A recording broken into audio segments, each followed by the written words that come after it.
show, and I actually we're just two hobbyists, if you will. So it's just me manning all of the audio equipment here. So point of all that is I go radio silent for about a minute and a half during the intro, and then you'll hear me come back on and bring everybody in. So just an FYI, it'll disappear. If you're talking, people will be able to hear you, but folks won't be able to, or you won't be able to hear me. Phew. Okay, no problem. Awesome. So I'll just wait until I hear from you. Awesome. All right, so we're going to stick that out there, and I think we're about ready. And Sherwin, you haven't talked yet, but he's sitting, well, I would say beside me, but we're in quarantine right now, so he's sitting at his house. Yeah. Glad to have you, Rick. I've been communicating with Kate, so really appreciate you being on, and this is going to be fun. That's right. What's you guys' last names? My last name is Wallace. My nickname is Rusty, as you can imagine, okay. for the reasons. And Andrew is Sherwin. So okay. We call it Sherwin and Rusty. Okay. All right. Cool. All right. Well, with that, are we ready to roll? Yeah. I am. All right. I'm ready too. Thumbs up. We are recording now. Ladies and gentlemen, we know it's a difficult time right now. And at these times when we're bombarded with news and social media at every turn, we all turn to entertainment as an escape. Our goal with this podcast is to entertain. And we'll get to that in a minute. But we can't shield ourselves. We can't pretend that a problem doesn't exist. And y'all, this is not a political statement. It's a human one. The PETM podcast unequivocally stands with our fellow humans, our fellow Americans, and with George Floyd. Black lives matter.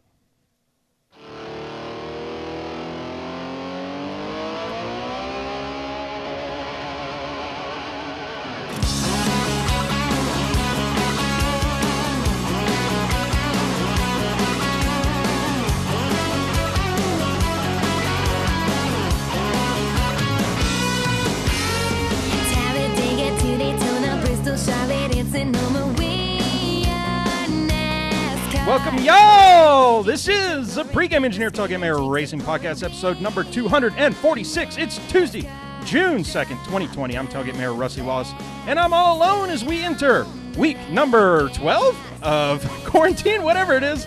We'll get to the read here in just a minute, but we've got a very special guest tonight, so we want to go ahead and bring him on and let him talk to us and let him talk to you. So here he is. I'll bring this down. Well, He's not our special guest tonight, but he's always my special guest. The co-host of the PTM podcast, Pregame Engineer Andrew Sherwin. What's up, dude? Houston, we got calm. We got him.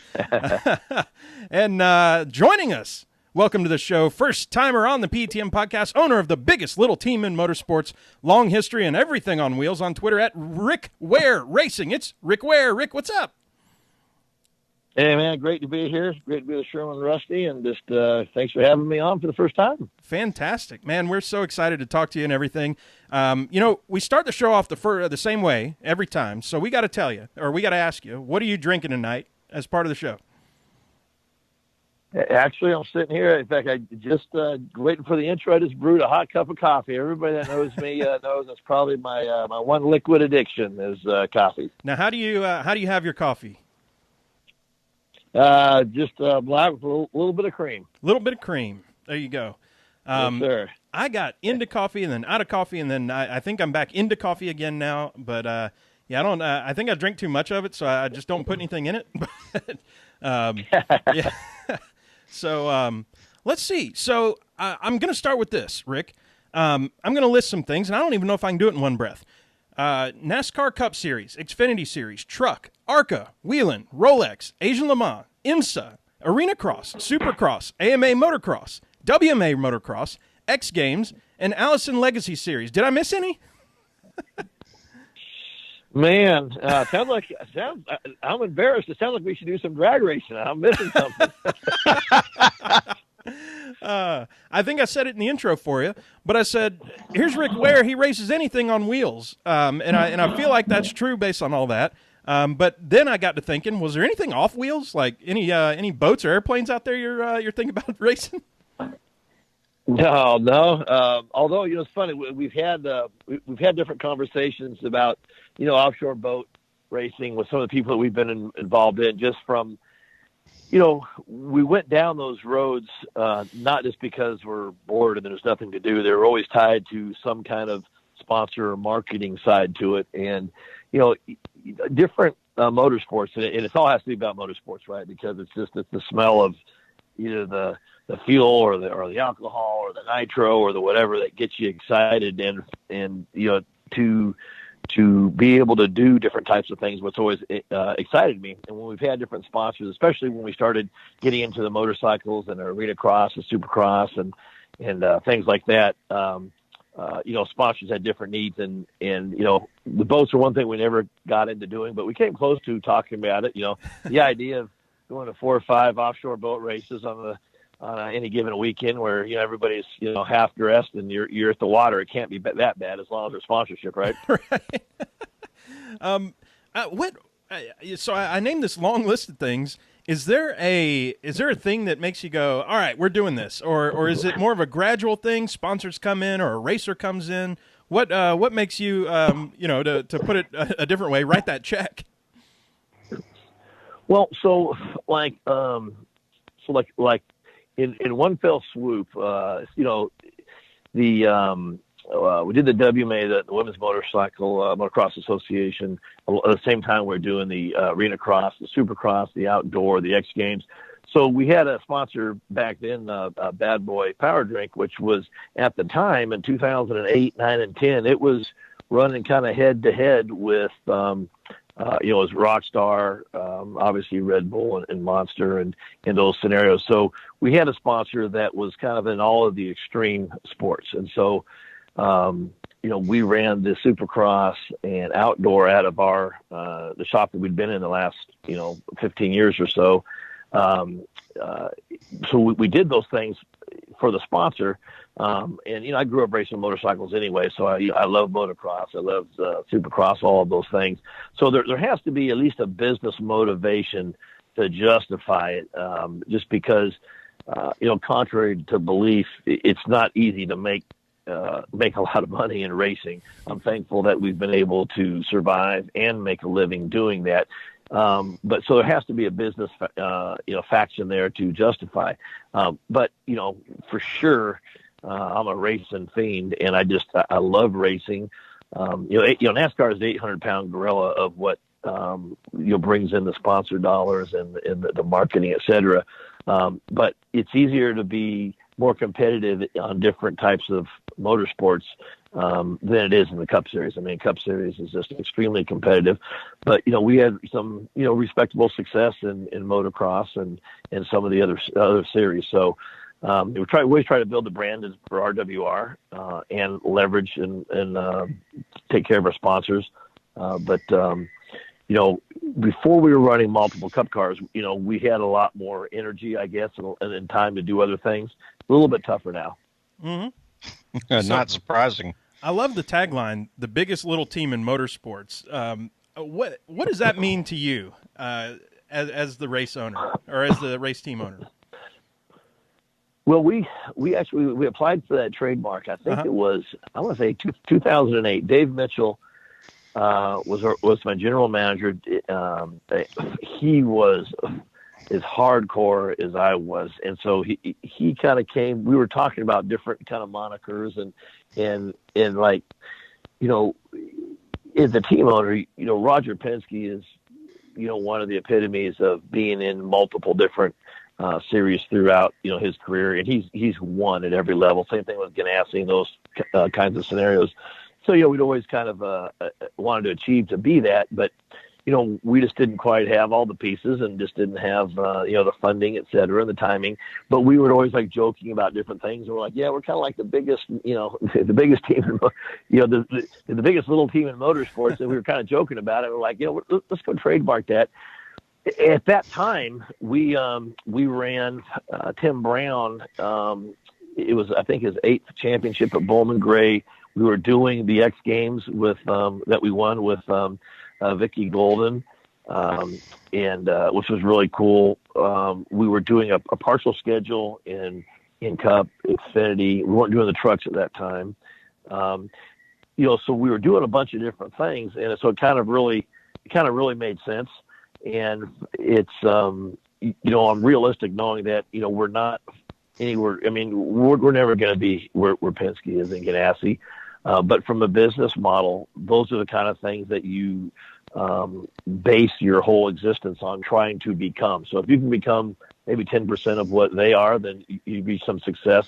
And I believe that by having more to offer from a marketing standpoint has always kind of given us a little bit of a leg up as far as, hey, we're going to be at 100 races a year between 3 or 4 different series. And we were able to do that in 2008, 9, and 10. And again, it kind of, we're still doing a large volume of racing, but just not quite as many different series right now. So what do you think, Rick, about trying to get factory support? Is that something that you're trying to do, or just like, yeah, we're just going to keep doing it the way we do it because right now it's working? Well, we came close, back in the day when Toyota was first coming in, and at the time, the manufacturers need to have allies that are also very wealthy people. They typically don't want to foot the bill themselves. And so, if you're going to support, I'm just going to pick a name like Stuart Haas, they already have a core group of funding available that they're willing to spend to do X. So the factory comes in and they spend a lot of money to support them, but they help get them to that next level because that core is there. And kind of the difference between, us and that kind of a scenario is that there's a wealthy person that's, wealthy and successful outside of racing. And so there's an income structure there that's guaranteed. If you're saying, hey, we're going to hire 4 of the best drivers, we're going to do X, Y, and Z, as opposed to saying, man, this is where our budget is. And it's organic. It takes time. It takes baby steps to kind of get to where we're at. So we reach out for that all the time. Right now, there is not a lot of cash and not a lot of support from manufacturers, especially, just the last year or so, but especially with what's happened, I think even in the last, several months, they're struggling somewhat. And so the support that they have that really makes a difference for us is the engineering share, the technology. And in order to do that, you need to have all your other ducks in a row. Your driver, your funding, your motor programs, and those typically take you into the $6, $7, $8, $9, $10 million range, which we can't offer that to the factory right now. Mm-hmm. Sure, makes sense. What is NASCAR doing for teams like yours, the biggest little teams in motorsports? We've talked recently about single lug nut stuff. How much that matters one way or another, or the different car packages. Packages might be like the word of the year, if you will. But what's NASCAR doing for you, or what stuff they could do better? Well, it's really easy to pick and complain, but I would say, NASCAR has a tough job because what helps me, and let's say maybe 4 or 5 other smaller teams, don't necessarily help the big teams. We're in 2 different categories. Mm-hmm. If I'm NASCAR, I need to make a decision based on what's best for the sport, and they can't worry about smaller teams. Not that they don't, but you need to make decisions that are going to be there for the long term. So like you're talking about a single lug. A single lug, when in relation to the new car that we're talking about, is a good decision because there's a cost savings. And what it does, it allows a smaller team like myself to be closer to a bigger team because it's easier to get a tire on in a short period of time. Mm-hmm. Than it is with, an athlete that, maybe is worth a couple $100,000 a year that trains, et cetera. It's easier to get one lug on and off. So in reality, the pit stops are going to be closer. The racing is going to be better. And it's not really focusing on a small team or a big team. It's just a decision that really makes sense to do. So, they they take everything into consideration. But when you're in some of these meetings, when some of the owners their goals are winning at any cost, and there's nothing wrong with that. Motorsports has always been like that, and it always will be. You can't be on both ends of the spectrum. But even at the Cup Series, even a small team like ours, or we still have multiple engineers on staff, and we have a lot of depth. But it is a big it's a big circus, and it's a big machine to be competitive in. Yeah, it makes a whole lot of sense, and I don't think there's a lot of people that realize that the guys that are the premier, tire changers and over-the-wall guys are making six-figure type money. Yeah, well, the amount, the depth and the cost, I'm supposed to say you have one guy makes X. If you're trying to win a championship, you can't rely on that one person. Just like if you're in football, you've got to have people in line. Yeah. So if somebody gets hurt, you're going to put somebody in the next pit stop. Well, maybe not next pit stop because of the roster rules, but for sure the next race. And that guy has to be just as good. So, to say, to go have a top 10 or to have a win is one thing. To say that you're going to go for a championship really mandates that depth all the way across the board with all your people. And, it's a big job to go do that. And so it's easy to say, well, you need a better motor, you need all your tires. You can write checks for those things, and you need to hire a driver. Well, there's only so many drivers that you can hire because the best drivers all have contracts. So let's just say you go and wrote those checks. Just because you have those entities doesn't mean that you have the depth to execute. Because if that's the case, everybody win the Super Bowl, right? But there has to be somebody that just doesn't have as much depth and as much talent organized, to get to the Super Bowl. I think the same way in auto racing. I think you said it very well there in terms of how much structure you have to have within a team. It doesn't matter what the team is. This is a team sport, no matter how people want to rely on drivers to be the one that gets all the fame and the glory. Having the team is what matters. Like, you got to Rusty and I have seen the Hendrick Motorsports compound where they the Willy Wonka factory where they train crew members, and a lot of guys don't make it. They actually have the same thing as the NFL does, where they bring guys in, and if you don't if you don't perform, they weed you out. Yeah, absolutely. It's Hendrick U for sure. And and think about the Gibbs situation coming from, football and his relationships and, the platform to have maybe athletes that were A-listers that have either aged out somewhat, or maybe they just didn't make the cut. Well, they're still plenty capable, but they're still extremely sharp athletes that, typically racing people in race teams, they were always just racers. That's what they did, and then they kind of had to do front management, and they kind of had to worry about pit stops and all these things, but they were all racers. Now, people come in from the outside, and they're athletes going to work at a race team. They have a job to do, and it happens to be in a racetrack. It could be on a football field, or it could be some other type of sport, but it just happens to be racing, but it has nothing to do with racing. It's choreographing a need, and the athleticism is there to wield the gun that goes 20,000 RPM, to hit the lugs, to get up, to run around, not fall, and to do all these things in 12.8 to 13.2 seconds or something. It just happens to be on a race car. And so, it's a whole other group of people that, we all grew up as short trackers. It was just about racing. And then if it was a long race, well, somebody's got to change tires. It is a huge, deep business now. Yeah, no doubt.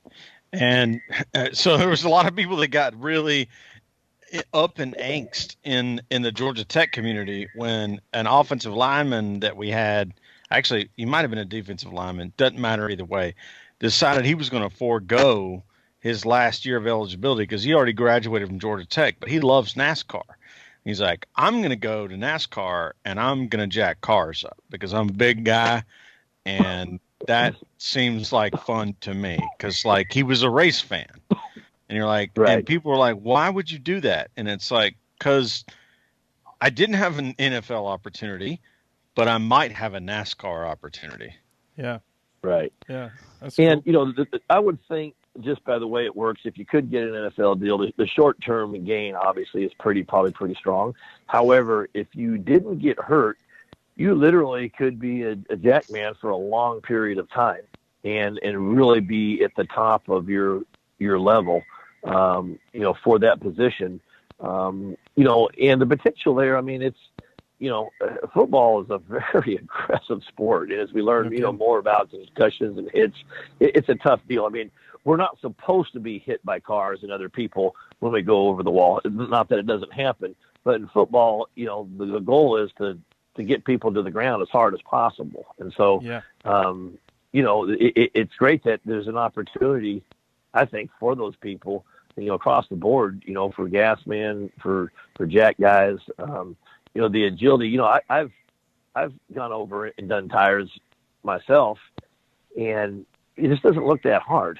But man, it really is hard to be fast at it, and it's tough on knees, it's tough on arms and elbows, and it's you think it wouldn't be scary, but when you stand on the pit road and when the fans are there and everybody's staring and somebody's got a watch on you and the car comes and it's like anything else. It's just like thinking that you can tell jokes like Jerry Seinfeld and then all of a sudden getting on stage and the light's on you and all of a sudden you freeze. There's a lot to it. Without a doubt.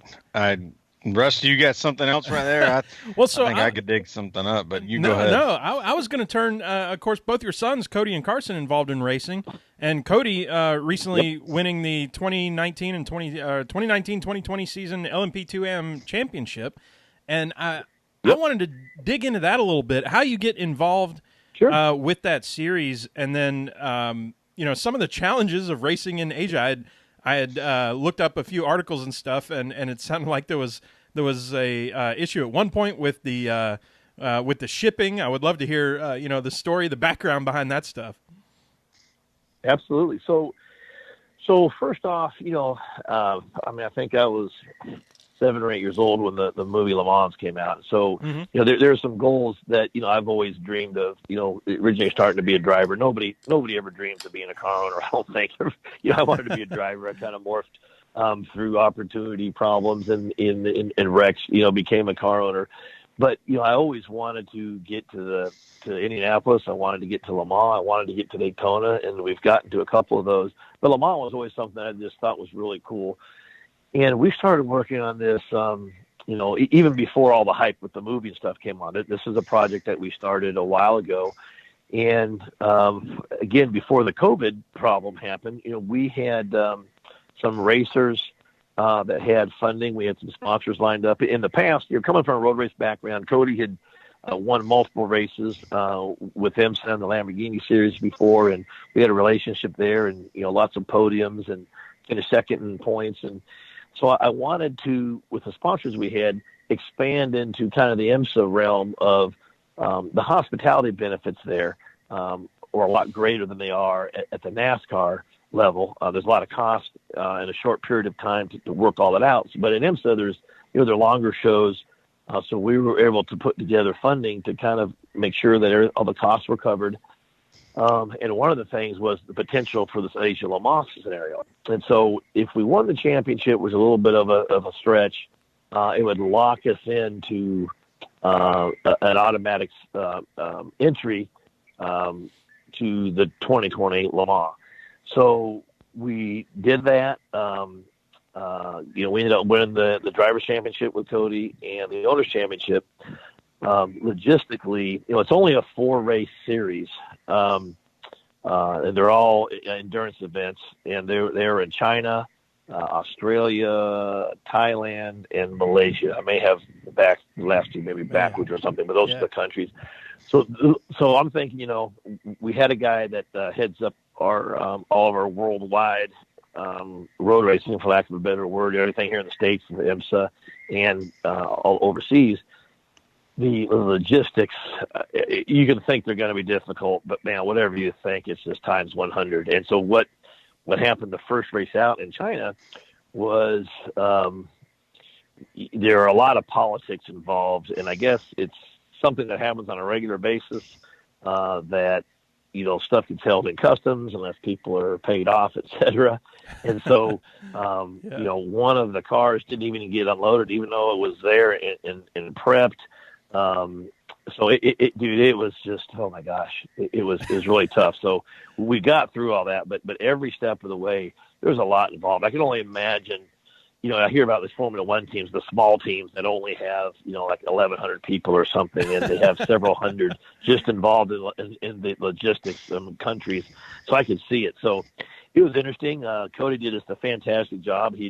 All these tracks were completely new to him. Right. He got thrown into torrential downpours and monsoons, and then the track's dry, and so he did a fantastic job. We had him partnered up with some really good co-drivers as well, and so he had a couple different co-drivers through the season.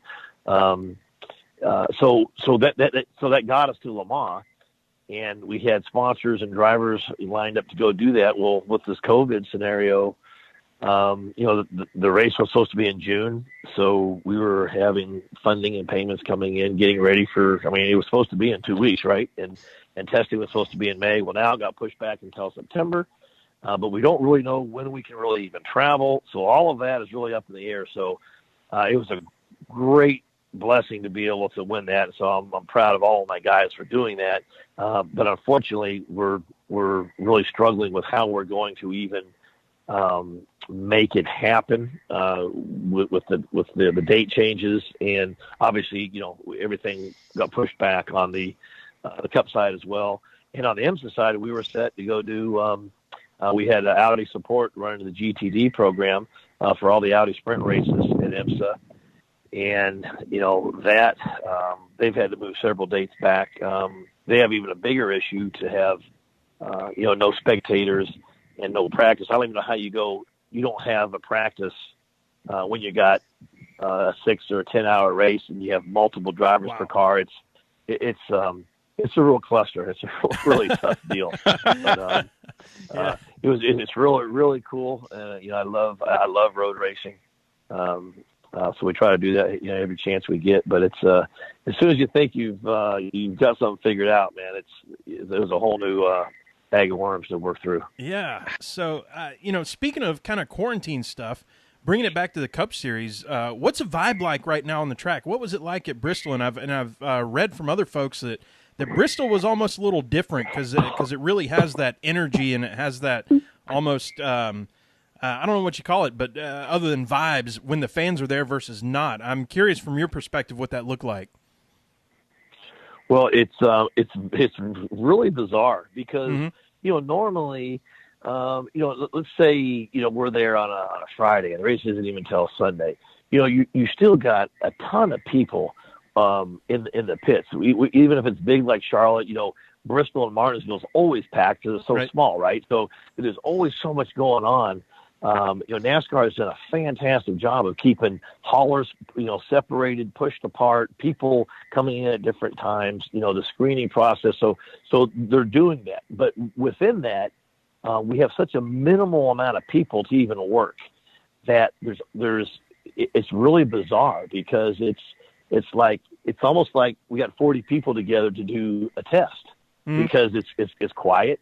We're only allowed 15 people, and out of those 15, 5 of them go over the wall. One of them's a spotter, and one of them's a truck driver. Right, so there's not a whole lot of people there to push. And the crew chiefs and car chiefs are like, man, we need more people. We need to get more people. It's like this is all we have, and it's really bizarre because they keep the drivers quarantined until the very last minute because obviously they're kind of they're the names that people are watching on television, so they're keeping them safe. But it's really bizarre that it's dead silent, and then the drivers come and we have the invocation and the prayer and everything, and then you hop in and you go, and it's the racing. I think the byproduct of this, because to me, and again I'm there and I get to see part of it sometimes afterwards, but there seems to be more people on edge, and maybe people aren't quite dialed in, and so there's more beating and banging. There's more variables. It's a lot more people are kind of getting roughed up and pissed off, which I think is great. I think it's great for viewership. I think it's great racing. I think I only got to see bits and pieces of the Xfinity race last night, but man, it was a heck of a show. Darlington and Charlotte's even been a heck of a show, and so there's something to be said for the end result. But it is it's a little surreal. It's I don't know. It's just really quiet until everybody fires up. Yeah. What's the schedule like for your teams? Obviously, it's had to change with running multiple races a week, and it's condensed. I can't even put the right words together. How has the day-to-day been affected? Well, it's it's something that we are changing every single day, pretty much, because we have a semi-unofficial tentative schedule. I think past what's been released that we're shooting for, and understand that for the most part, I think it really all revolves around television, right? Because that's the nucleus that tells us where and when we go. Obviously, we've wanted to keep it to tracks that we drive to short distance, so we don't have to fly and rely on hotels, et cetera. But so, I think a month ago, they announced we're going to go start off with a doubleheader at Miami, and there were some issues there with getting the television and hotels, et cetera. So it changes a bunch. And, to go run a Wednesday night show like at Charlotte, and then it rains out, then it becomes Thursday, and then we got to be I don't even know where we had to go. Where do we have to go? I guess we had to go to. I've already lost track. Bristol. So we have to be somewhere sunny. Yeah, Bristol. Yeah, we were just there, right? so Bristol, and then Xfinity gets pushed back till Monday. You truly are at the shop losing track. I remember when we came to the first Wednesday night race. We're back at the shop, and normally that's kind of how you feel like Monday is, right? You're wore out. You come back. You're making a plan, but it's like. It's Thursday, and it's like, man, we got a day and a half to get ready to go out again. So you're constantly having to re-up to evaluate what the priority is with, the sponsors. Different sponsors have either pulled back for later on or have changed because, you may have wanted to be at the Labor Day, September, Darlington race, but it's May and you're there on a Wednesday, and it's kind of replacing, I think that race actually replaced Sonoma. So it's a whole different scenario. And so, it's a small team, and I think even big teams now, one of our biggest problems is getting wraps printed and installed, because it takes longer to do that now than it does to change out a whole drivetrain and transmission and a gear. So, but we have to do that. And so it really, we've got the best management and core group of people that I've ever had in our history of racing, but it's taxing them because we've taken on a whole lot, and usually problems that we didn't really have to do. We pretty much always had a full week to get ready. Yep. And when you think you're racing Wednesday and you're there Wednesday morning. So you loaded up Tuesday night, you're there Wednesday morning, and then it rains, and you're really there until midnight on Thursday. So it's we're making it up as we go a lot. But I tell you what, I'm thankful. Our prayers are out for all the people that aren't being able to work and have had issues. I'm just thankful that we're racing, and racers in general, I think, are some of the hardest working people in all of business and for sure in sports. So we'll do what we have to do. But it is tough. It's a whole new set of problems, and fortunately, they're only one-day shows, which helps. And I think we're all learning a lot, both as teams and NASCAR itself, of just what we really can do. I mean, to think that we had 40 people for the Darlington race, and I don't think we had any mechanical failures. Anybody fell out. The only people that fell out were actually were wrecks. And if you think about it, nobody even turned a wheel for qualifying or practice, but nothing fell apart, nothing rubbed, leaked, blew up, and it's a testament just to the quality of all the teams and the whole program, I think. Rick, we're about at time with you, and totally we appreciate you being on so much, and this has been a boatload of fun. I want to end it with this. We're going to Atlanta next, and I don't know if me and Sherman told you beforehand, but we are Atlanta natives. We're both sitting in very near Atlanta. I'm in just north of the city, and Sherman's just north of me. And we're holding on to media passes for Atlanta that are essentially coasters at this point, but and no problem. Happy we're racing. What are you looking forward to coming here to Atlanta? Besides, by the way, meeting, the PTM podcast and hanging out. Dude, I can't. I mean, I'm already on Sherwin and Rusty. What more is there? I don't even know you're doing that, right? So, I mean, come on. I've reached the pinnacle. So here's the tough part about Atlanta. We've already been there once.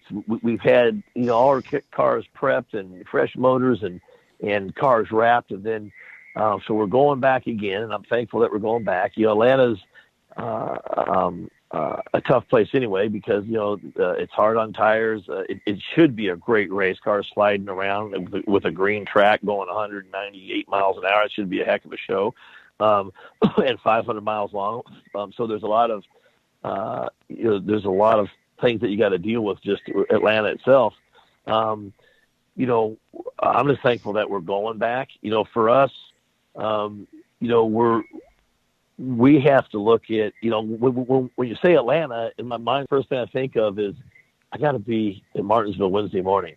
So it's like the second the wrap is laid down and it's off the plate, it's like normally there's like a little bit of a breather, and it's like, well, if we go to another mile and a half, maybe we can rewrap it, maybe change the motor, and then we're good to go again. Well, now Martinsville's a totally different kind of track, different car, heavy brake setup scenario.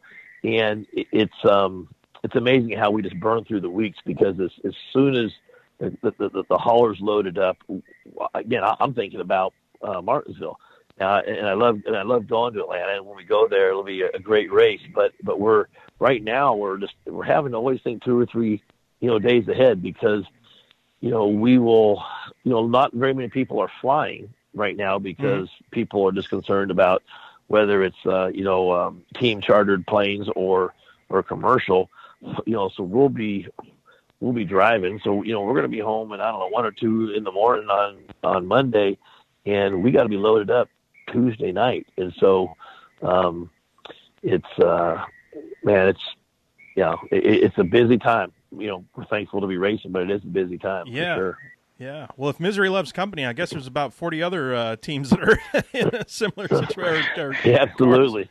Well, we probably have 2 or 3 more hours of interesting content that we'd love to discuss with you, especially as much as you know about the cars. But we want to respect your time. And, I'm sure Rusty will give you a nice little goodbye. But we hope you come back. It would be awesome. We have a lot more to talk about, but we want to respect the fact that you got your own time. You got stuff you got to deal with. No kidding. Well, I tell you what, man, if you guys got a couple more questions, I still got some of my coffee left. So if you want to hit me with 1 or 2, I'm open for it. If you want to schedule another time, it's good too. Hey, my man. I love it. So let's, how about this? What are some of your favorite tracks to go to? And why are there? Maybe it's that Martinsville hot dog is so good, or that Atlanta. What do we have at the Quick Trip stuff where they've got all the rollers with all the food on it? What's your favorite places?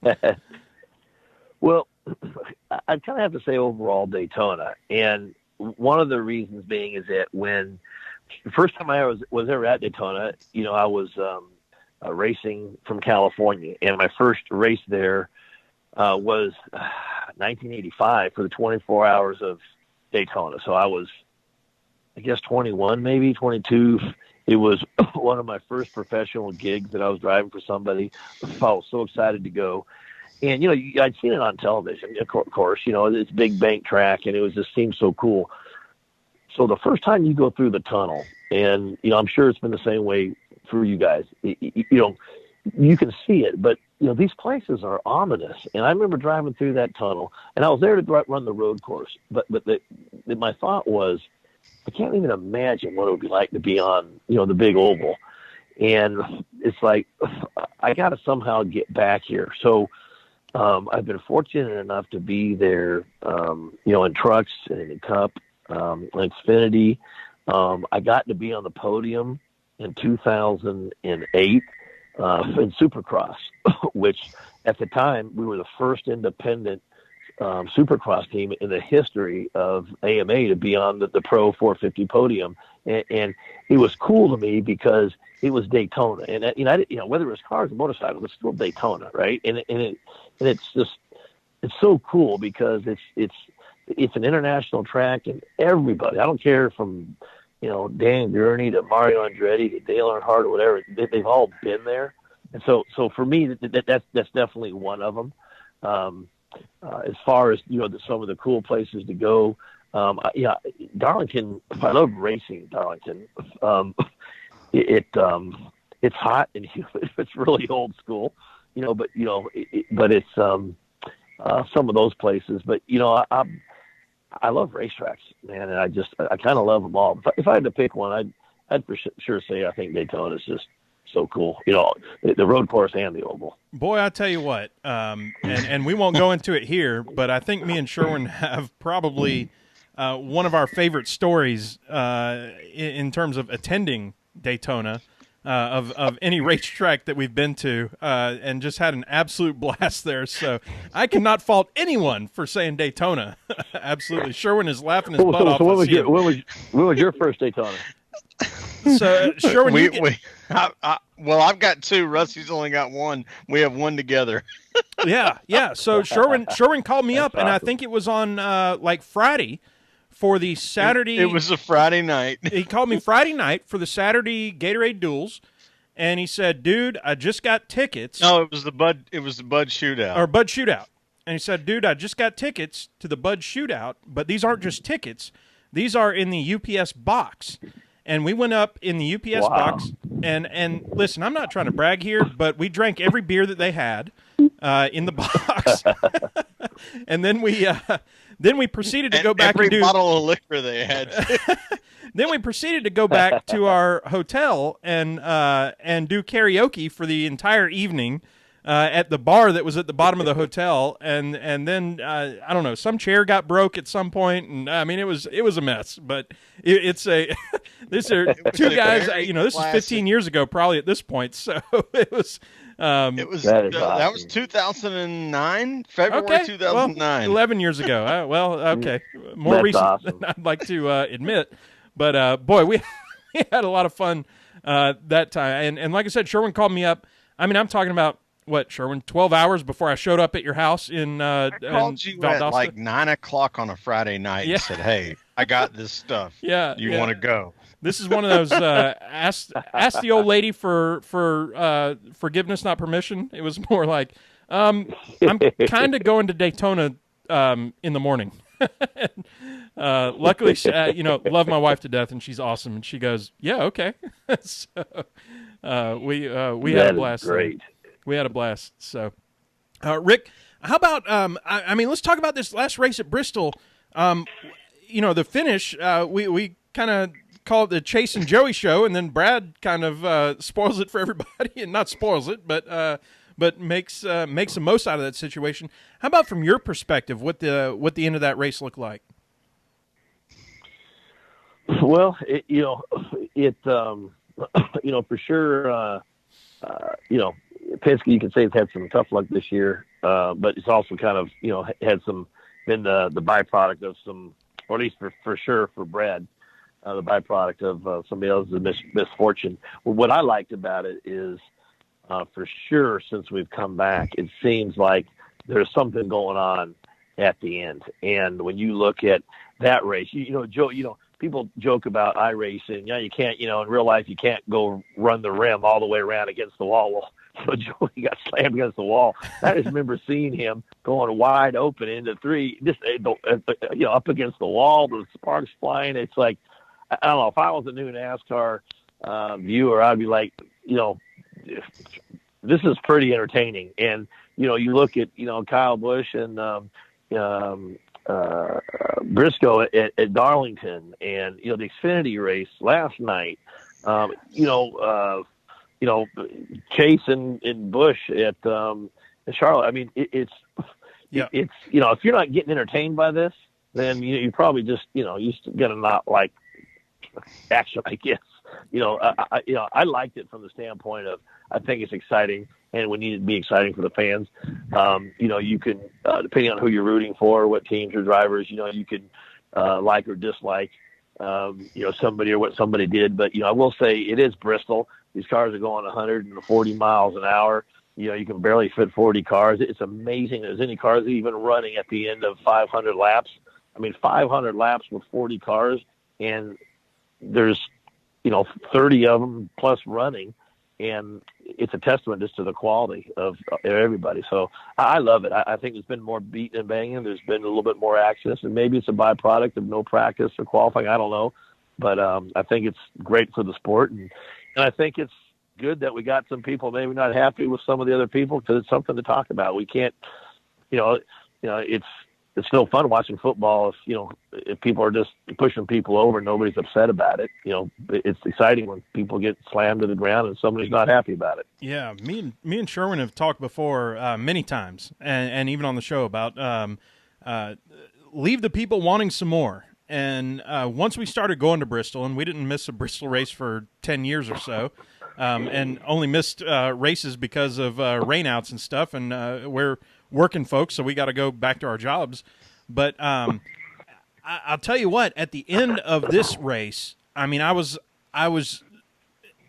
another one of those moments where I went, just run them again.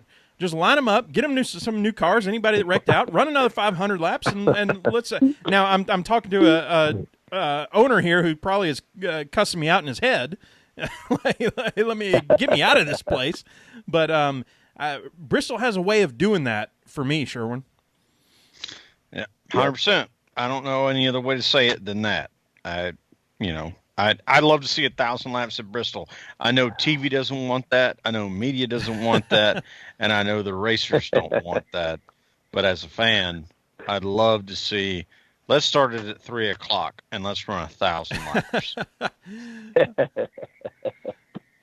Oh man, that would be something else for sure. Well, the next closest thing is if we do the double Saturday Sunday at Dover. That'll be the next back-to-back. It's not as tight as Bristol, but it is pretty unforgiving. It's pretty hard to spin out and have any place to go there, and to be able to do that race on Saturday and Sunday, that's going to be a real test to who's got it going on or not. That's for sure. No doubt. It sounds like we're probably going to end up with a double at Michigan, a double at Pocono, and a double at Dover.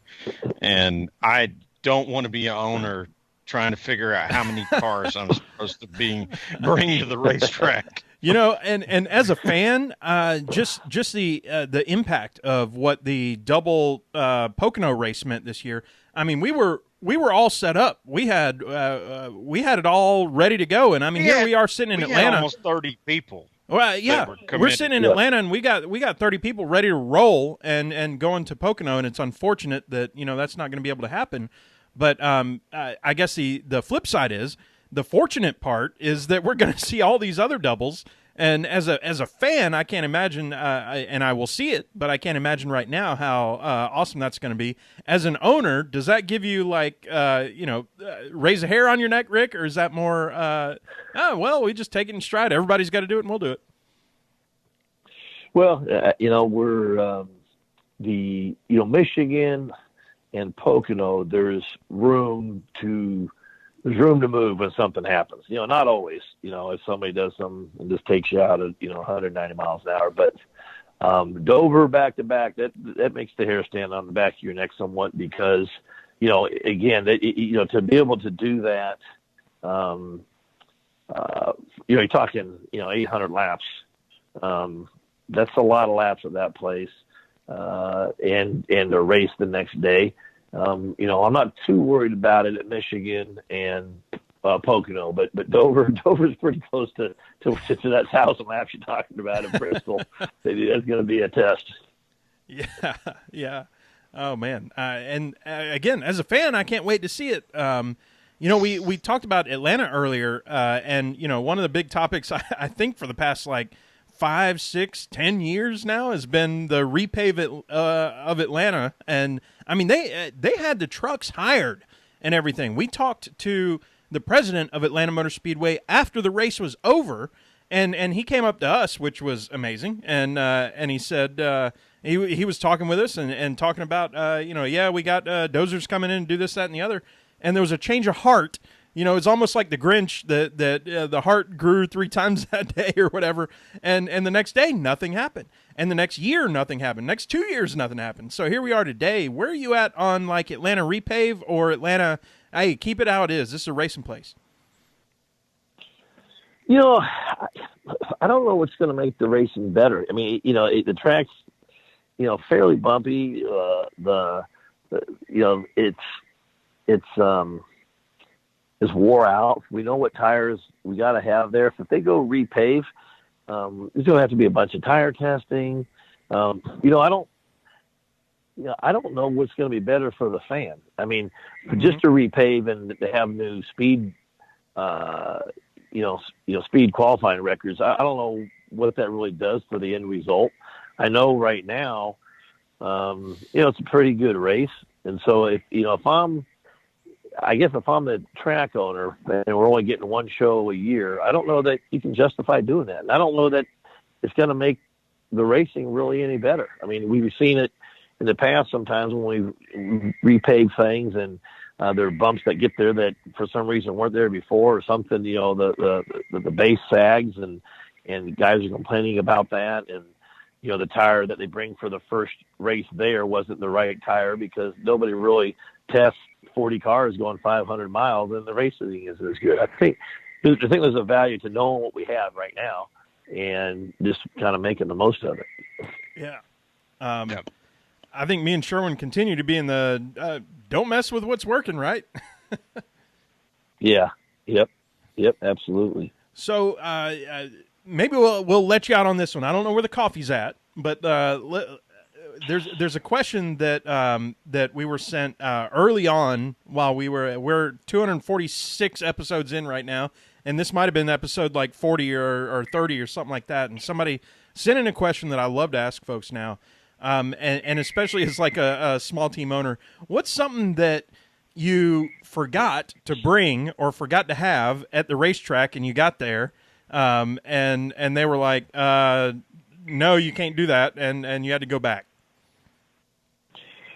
Well, I mean, I've forgotten my hard card before, my parking pass, and that, you'd think it's really no big deal, but, hey, I've been around a while, everybody knows me, but they don't like that at all. And, we now have parking hard cards, and if you lose them, it's like $500 to replace. And, wow. And, I'm pretty ADHD, so it's like it's really tough for me to keep track of stuff. I'll hop in the car and take off and go and realize, oh man, I had that in my other roller bag or something. But it's been multiple times I've been like on the phone talking the whole way, and I'm about ready to roll in and realize, man, it's not even here, and it's a tough deal. And then because a lot of times now, people know who I am, guards and stuff, so. It's like, they don't like the paper passes and they don't want me roaming over here. If I don't have a hard card, man, we're just not allowed to go. And it's been an issue before. And, that's a tough deal. And, but on the car side, we've had, we've had, I know one of the biggest things is when we were a lot smaller, we didn't have anywhere near as many spares. We've gone to the track, and grab like the wrong right side window and things like that just are really tough to fix and repair, but hopefully nothing too major. I've had a lot of drivers lose and forget their Hans devices or disappeared and stuff, things that affect us that aren't really direct, completely directed at us, but it's a lot of stuff. It's really easy to forget something in this business because, man, there's just a lot of moving parts. You know, we've had several people ask that question. Media folks, if I remember right, Jeff Gluck had said that he had once forgot pants. Now, he was in shorts, but he forgot, like, long pants so that he could go on pit road, and he ended up going and buying from one of the gypsy vendors or whatever a pair of Dale Earnhardt sweatpants so that he could go back on pit road. And I think Ross Chastain mentioned his hard card before, and he's standing there in his fire suit like, guys, I have to go practice. And I'm on the clock right now. I need to get in there. He had trouble. Other folks, helmets, fire suits, all that stuff that they got to borrow from other teams and stuff.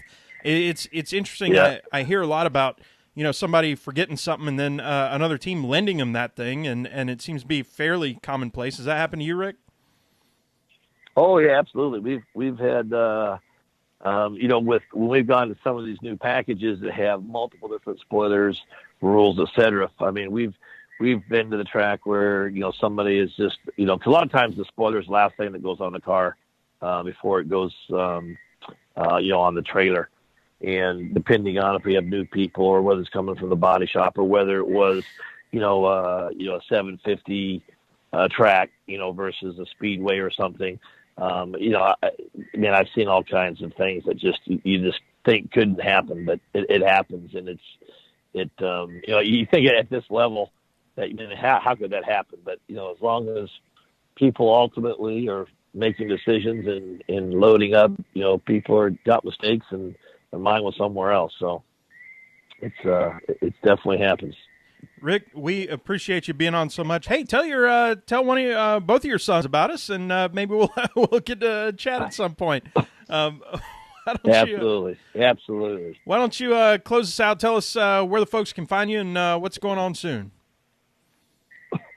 Well, just follow us on the website, wareracing.com, and we got all the usual Facebook and Twitter, and we're always we're trying to pride ourselves on social media and keeping people involved, especially with all the COVID stuff. So just we appreciate the support and the comments, and everybody, all the fans out there that are struggling through this COVID deal. People that have their own businesses and been laid off. Thoughts and prayers are with you guys, and it's a tough time, and just hopefully it's going to get this solved. And just appreciate your time, both of you guys, and have me on anytime, so let me know. Well, same here. Appreciate it so much, and we can't wait to see you at the track. And I don't know if we can shake hands yet, but we can at least bump an elbow or whatever it is. Eventually, we'll give you a big old hug. Yeah, thank you very much, Rick. We really appreciate it. Absolutely, man. It's great to be with you guys. Both you guys, take care, Sharon, Rusty. Great to be part of it. All right, take care, Rick. Thanks a lot. Take care. Bye-bye. Awesome. Sherwin. All right. Little surprise for everybody that's still tuned in. Yeah. So we're, let's see. We're only about 56 minutes in, and Sherwin, we might be able to. Why don't we do about another 20? I feel like we could do a little bit more. Why don't we try to bring somebody on, and y'all are going to hear this deal as it's going, but I'm just gonna click a little button right here and see if we get anything going on. Yo! Oh my goodness! There he is. Is that who I think it is? What is up? That is Mr. Brandon Crowd, the host of the Lap Traffic Podcast. What's up, Brandon? What's going on, boys? Nice job there. That was a nice interview. I enjoyed sitting here. Funny story. So, hey, real quick, Brandon. Yeah. I think your microphone isn't hooked up. I'm hearing you like it sounds like you're 40 feet away from me. Hold on. He's getting it fixed. How's that? There it goes. No, that's about it's about the same. Something happened. Is it really? Hold on. Oh. Hold on. He's working on it. While he's working on that. You had it for about a second. Any better? No, that's the same thing. But you know what? We can deal with it. No problem. Just talk. How about now? Loud. How about now? Same thing. Yeah. I don't know. Same thing. All right. Here, I'm just gonna. Tough. How about now? He's just cycling through all the stuff. You know what? We will deal with that. That How is about fine. now? This is why Yeah. amateur podcasts are fun. Yeah. Oh, I love it. I love it. Brandon, Hold on. Call me back. I will call you back. Oh, there we go. There we go. There we go. Yes. You know what? That sounds good. Let's go That with that. sounds good. Let's go with that. All right. Sorry. That was a great interview, boys. Dude, Rick Ware is the man, is he not? Yes. No, that was, I mean, these guys, what else can you say about these guys in just the time and the value that they bring to something like what we do is just unbelievable. There is no other sport where this can happen, where you can sit down and talk with folks and get that raw emotion and get that insider information that fans like us just are curious about. So Absolutely. yeah, really cool. We got to talk about Atlanta though, and Brandon, you were down here. Was it 2 seasons ago? I think now for the Atlanta race. And I mean, what are you looking forward to in the race? Well, so first off, I love the irony in things sometimes, and I love the fact that this is supposed to be MIS weekend, and it's going to you guys this weekend. I just love the irony in that. We'll just steal that right out from under you. Hey, but Yes. they've relaxed the. It sounds like they've relaxed the quarantine and everything, and Michigan should be happening sometime. Yes, bars are opening on Monday. I've got my reservation at the sports bar. You know what this will be. I mean, we don't even know what we're supposed to do right now. I know, right? Really, I've been going out a little bit, but I live by myself, so I don't have to worry about that too much. Got to meet a fantastic fan of what we're doing on the podcast in Chrissy Luttrell and her friend Shannon yesterday. That was really cool. Probably going to go get our toenails painted later this week because that's something I do, and it just is. Oh, but I tell you, with Atlanta, I am so excited to get to a track that tire's going to matter. We know the racing's going to be phenomenal. I love the fact that you're going to turn around and go from 1.5 miles to a short track 3 days later. Rick was talking about it from an owner's perspective there of, that being a little bit of a nightmare, but from a fan perspective, I mean, if that's anything like we got with Bristol on a Wednesday night, sign me up, man. I'll tell you what, man. Yeah. Have you seen a better race? And Wednesday, we've been saying it, and now that they've had to do it, but Wednesday is so perfect for a race. Oh my gosh, I didn't. I watched every lap and enjoyed every second of everything. I can't be happier with how things went down. It's everything we've been asking for and more, with the exception of fans not being at the track, but everything else is just been amazing.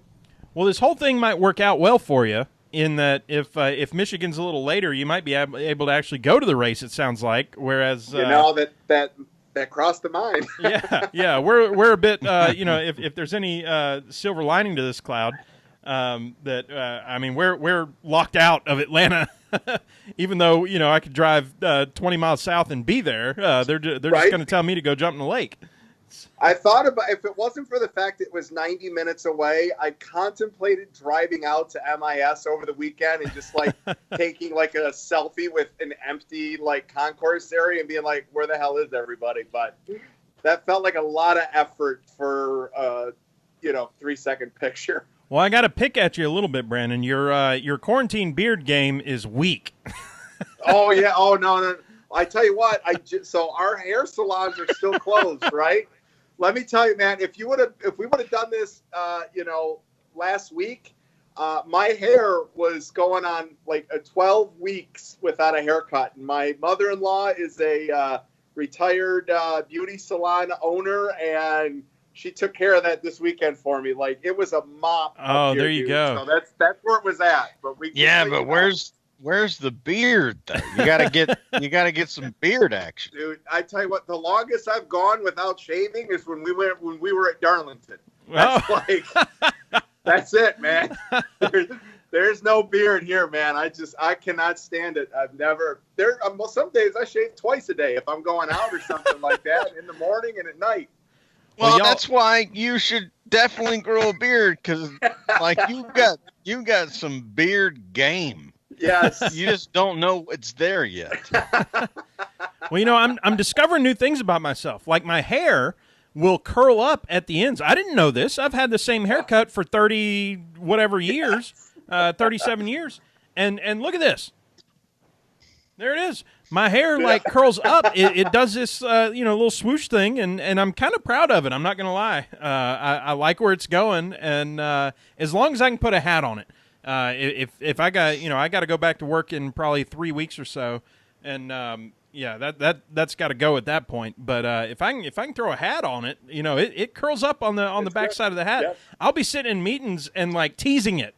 So I'm a fan here. That's awesome. Rusty, I need you to ask me a question, because I've been hoping to come on while you guys were still kind of quarantined, and I need you to ask me a question that I want to answer on the show. Okay. What? I want to answer what I've been cooking. Brandon, since we're in quarantine right now, there's been a lot of cooking going on. We haven't been able to get out to the restaurants like we've wanted to. What's something that you, Brandon, have been cooking that has really been inspiring or especially good? Well, man, how ironic that you would ask that question. Well, because I have something sir. prepared for you. Listen, I know you guys are the big green egg smokers, and I got the pellet, but I have been like perfecting the pork shoulder and the pork butts for some amazing pulled pork in terms of like how long I've been doing the rub, the different little variations with the rub, brown sugar, no brown sugar, injection, non-injection. And I got to tell you, over the last probably 12 weeks, I've probably smoked a good 4 or 5 shoulders and butts over the last couple weeks. There you go. Yep. Wait, you got to use, and Rusty taught me this, but you gotta rub that thing with mustard first. Mustard. Believe it or not. Now I got a reason to pull out another one. There you go. Yeah, just regular old yellow mustard. Trust me, you'll never taste the mustard, but it does something special to bringing the smoke into the meat. I had read about it, and then I did it, and then I don't never not do it, if that makes sense in the triple negative Southern way. Excellent. Let's do this, fellas. We need to start closing this thing down, and it's time to do some picks. So let's pick for Atlanta here. Last week, Rick Houston. We've had 2 Ricks on in the past 2 weeks, so it's the month of the Ricks, evidently. He picked Kenseth, who finished 16th. Weaver, who gave us a double pick a few weeks ago, picked Bowman, who finished 37th. Sherwin, I got to respect the pick of Joey Logano, but he did finish 21st after it was all said and done. And, hey, Eric Jones, who I picked, decided to come out with a top 5. He finished 5th. So, I'm pretty proud of that. I've been 2-2-5 in the last 3 races, so I'm licking the chops here. But we'll let our very special guest go on first. Brandon, who you got for Atlanta?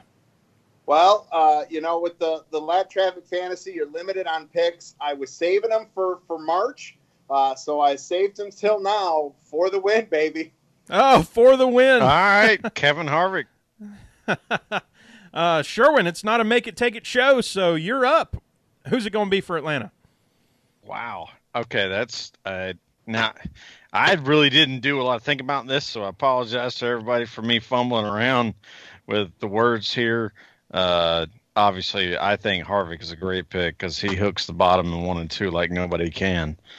And we don't have Larson anymore. So I will pick Kyle Busch. Kyle Busch.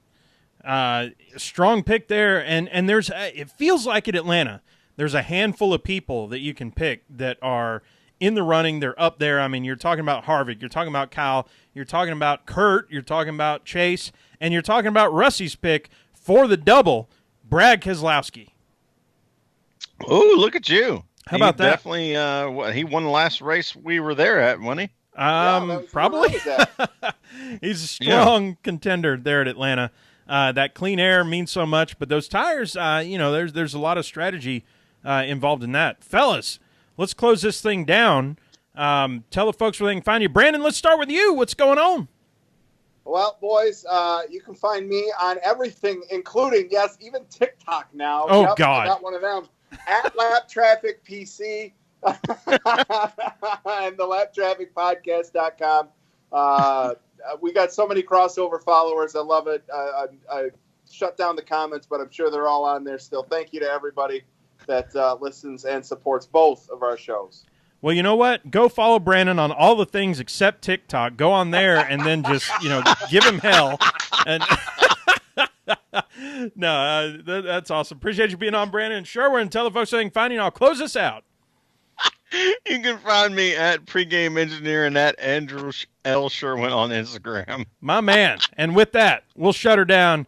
Great to have y'all on. Great to have Rick Ware. Thank you, Rick Ware. Thank you, Brandon, for hanging out with us. And with that, y'all know what the deal is. PTM Podcast at PTMPodcast.com. And as always, I'm Tailgate Mayor Rusty Wallace at Tailgate Mayor. Hey, I didn't do the read earlier. Let me go ahead and do that. This podcast is sponsored by you. That's right. You go to patreon.com/PTM. Join the Watch Drink Club for as little as $1 a month. Get that free koozie. Best part is every cent this year, or once again, at some point, as soon as we can get out of this quarantine, we're donating to sponsored drivers. So join PTM Posse today. Be part of the sport you love. This week's show brought to you by official sponsors at that $5 and up per month level. Those are Aaron Bearden, Robert Kepner, Coleman, Clam, Kepner, Ryan Kiefer, Patrick Leary, Jeff Brown, Brandon Crowd, Kathleen McDonald, Stacey Wright, Brandon Carl, Rican Porter, John Bob Les Miller, Julie Bosses, John Pearson, Eddie Grid, Third, Youngkin Motorsports, David Mullins, Patrick Johnson, Brett Morris, Crystal Smoke, Fred Rosado, Chad Knapp, and Stacey Coleman, Lisa Chinana, Rick Houston, Sarah M. Barry, Evan Roller, Brad Harris, and Matthew Bishop, and welcome back to the official sponsor level to Matthew Camper. It's great to have you, Matthew Camper. And, a little embarrassing here, but everybody's favorite name, Harry Bolzania, is back with us, y'all. So you're going to hear me read his name every week. So great to have y'all on. Y'all take care. We'll see y'all next week.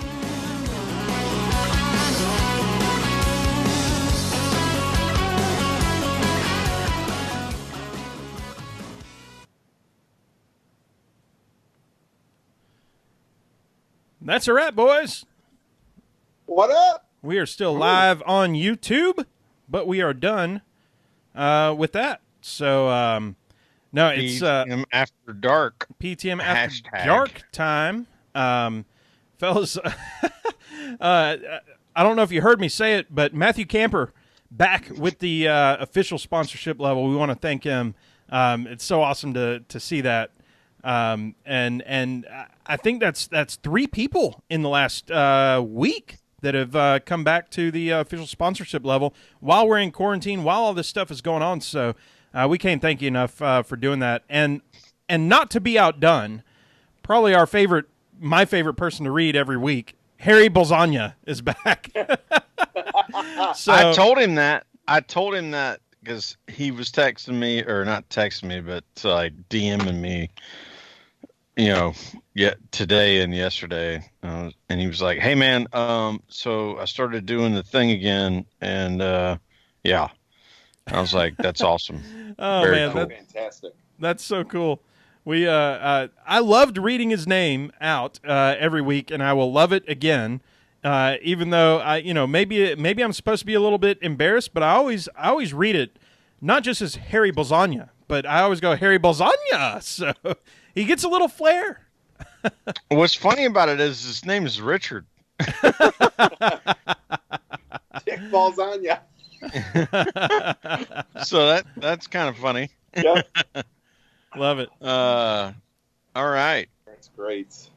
So I was, while you guys were doing that, I was down here. So the new little podcast room in the basement is right below Lindsay's office.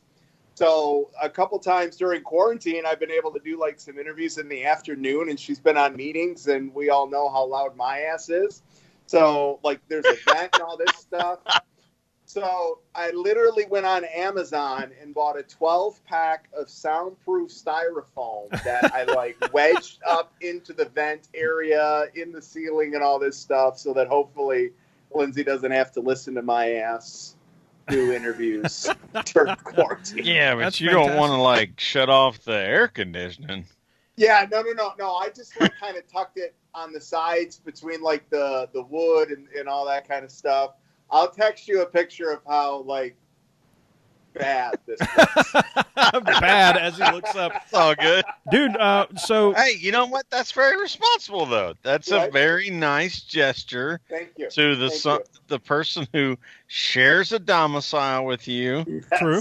That's True. that's a nice thing to do. So, Thank you. tell us, some free PR here. What can people expect out of the PTM podcast tonight? Or not PTM? We already saw Lap that. How about lap traffic? So tonight, guys, is this week will be really big because this week's show, by all accounts of averages over the last few weeks, should put the show over 100,000 downloads, which is really cool. The Orange Cone is on, one of the OGs, which Cone. I felt fitting. And Michael Palmer, who I'm sure you guys probably follow, who's actually also from Michigan. He was on the show during the call-ins. He caught COVID while working as an ER gosh. nurse. He won a camper from Marcus Lemonis. Like, this dude's had a crazy 60 days. So I just thought, he's from Michigan. Why not have him on what should be MIS week? Yeah, There you go. you bet your ass we follow him and support everything that he's doing. Yeah. I've paid attention to all of it, and I think it's awesome. Yeah. Fellas, I need to go make a drink, and, I don't know how to say it other than drain the main vein. So I'll return, but hang out with us. PTM After Dark. Let's do this. Yeah, I'll stick after around for a dark. minute. I'm sure Brandon and I can hold the fort down over here Hold for the a fort down second. for a minute. Yes, sir. So, well, I'm fresh out too, but I'm not going to leave you. So I see that nice used koozie there. So I went on a tirade during the Thursday race and got about 30 responses for people wanting koozies, which actually drained my koozie supply. I've got 5 or 6 left. So today I went online and ordered new koozies. Some of which I made a little separate order because they're obviously a little bit more expensive, as I'm sure you know, for the full color. And I ordered about 20 of those for some select friends and family. So you'll be getting a colored koozie here in the near future. Oh, I mean, shit, this one's yellow. It's already got some color to it. Full color, baby. All right. All right. I don't know how many koozies we've got left because I gave them all to Rusty, and there ain't many of them. And I've had a couple people ask me, and I was like, you need to DM Tailgate Mayor if you want a koozie because I don't have any more. I use this website. It's called 24hourwristbands.com, which I felt a little leery of, but I've ordered through them quite a few times. And I got 500 of those that you have right there. And it was $200 with shipping for 500 of them. I want to say, I think I used the same company, and I did not realize I was getting the ones that didn't have the bottom. Fair enough. Yeah. Because I guess I clicked the wrong button, but I think I got 100 for 70. So that sounds about right. Yeah. That's about the same ratio. And that 500 lasted me, gosh, and that's with me not giving a rat's ass and just passing them out to anybody at the track. Whenever I pass somebody, that lasted me a good year and a half, 2 years worth of races almost. I feel like that was, $200 spread out over 2 years to keep, promotional stuff out there was pretty good. Yeah. Well, I think you've done a lot better job of the promotional stuff than we have. Fellas, I'm back. There he is. Here we are, He's yeah. back. We were talking about promotional stuff, Rusty, and how many koozies you might have left. Dude, and I just whatever sent we're out gonna- my second to last. I'm fixing to send out my personal koozie. right. But, That's where I'm at with it too. Is I only have one that I'm aware of. Right. I sent out all the other ones, so so be it. I will continue to send stuff out.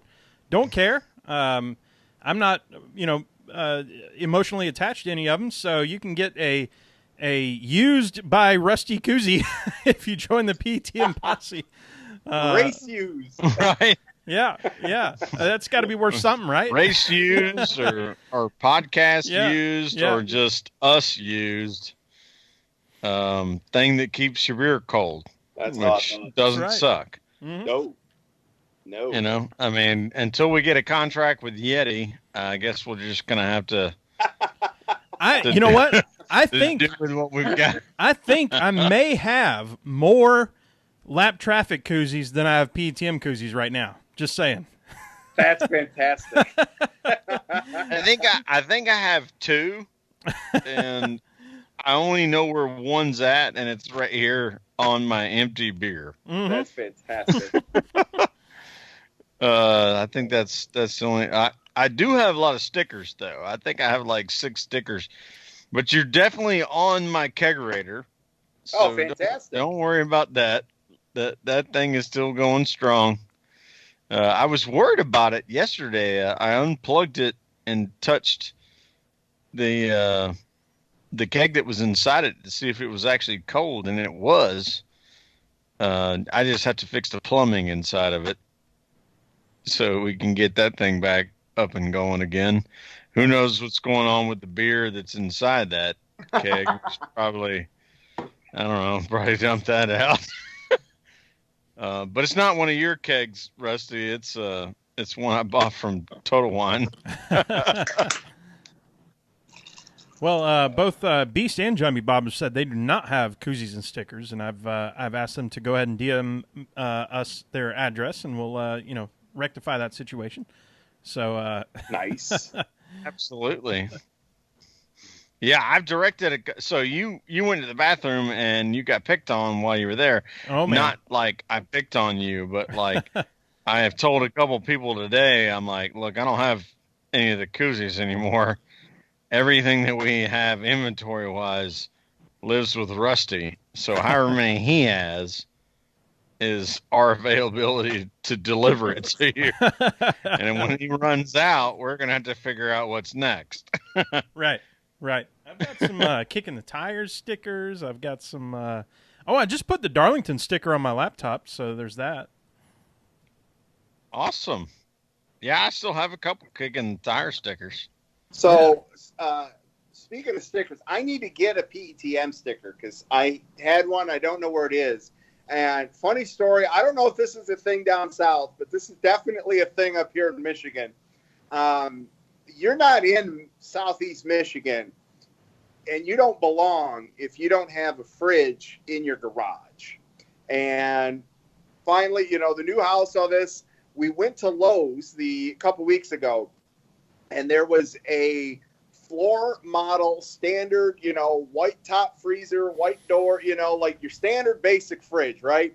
And it was the floor model on sale for $250. I'm like, done. They loaded up in the truck. I now officially fit back into southeastern Michigan. I have a garage fridge that is a blank canvas and just needs full of some stickers. You know what? I made a joke with somebody the other day about that. It might have been today. Other day. So just so you know, Brennan, the other day, if you're Southern, means like any time between now and the last 10 years. So I think it was yesterday. I was like, somebody sent me a picture of having a Miller Lite, and I'm like, yeah, man, that's awesome. That reminds me of all the beers we used to steal from our friend's dad's fridge that was in the garage. So you got to keep an eye on that because kids be stealing beers from Absolutely. garage fridges. That's a good point. And especially, I'm probably like outing myself here, but I'll just take this to the anonymous side. If you have a lot of one thing, you're probably not going to notice that one or two of those things are gone versus if you've only got a little bit. So, if at my house or at a friend's house, Growing up.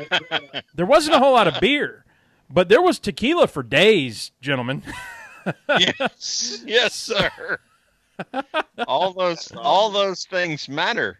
Right. You only take what is available. Right. I remember. So I will tell this on YouTube After Dark or PETM After Dark. I stole liquor from my parents, and we went and we were 17 years old, and we watched A Bug's Life. Y'all remember that movie? Mm-hmm. It was a Disney movie. I think me and Serena watched it hard. on a date. That's how long we've been together. Jeez. It hit pretty hard for Disney. It was good. It was like the biggest thing they did since Lion King. And the only thing that I could steal that I knew they would not miss was gin. Mm-hmm. Yeah. And we drank gin in the parking lot before we went into that movie. So was it there's Bombay that. or Beef Eaters? Oh, I don't even. No, it was Barton's or something. It was. Right. I mean, my dad. The only thing he buys any kind of brand name of is bourbon. Everything else is just whatever is the cheapest. Especially back then. I mean, we're talking 22 years ago. That's crazy. Oh man. So, if the PETM After Dark people are wondering what teenage life was like for us, that's part of it. Stealing gin and going and watching a Disney movie. That's I love great. it. I love it. Yeah. I mean, we sat in the front row and giggled our butts off. Oh man. Probably had a big old can of Copenhagen. Who knows? Rusty, how's Serena doing? All right? Yeah, buddy. She's doing good. She's busy as busy gets. I've only seen her for maybe 30 minutes total today. She's got all kinds of stuff going on, and like I'm it's kind of switching gender roles, if you will. Like I cook dinner every night, and she's she's all in the middle of meetings and stuff and doing her thing. But yeah, it's wild times. So it's funny because all her when you think about it, because she does major events at Georgia Tech, and you would think, well, there's no events to have. Well, it's not that there's no events; it's that all the events now have to move to a different platform and a whole different way of making things happen. And so she's she's going crazy. Cool. It's not bad if you're busy right now, that's for sure. Yeah. Well, speaking of that, so she works in events. I work in healthcare software, so it's a little sideways right now too. Yeah, well, so Lindsay's so she works for Magellan Health, right? And her whole side of things are 100% remote, but the company was 60% remote before this started. So within a month, they had to get out material and leadership stuff on transitioning the other 30-40% to how to do their job remote. So yeah, she's been crazy busy. Yeah. Well, folks, we're going to shut down the old PTM After Dark. Appreciate y'all hanging on with us. It's been a blast. So let's do it again, boys. Like in a week. What do you think? See y'all later. Absolutely. See you guys. Thanks so much. Yeah, good times.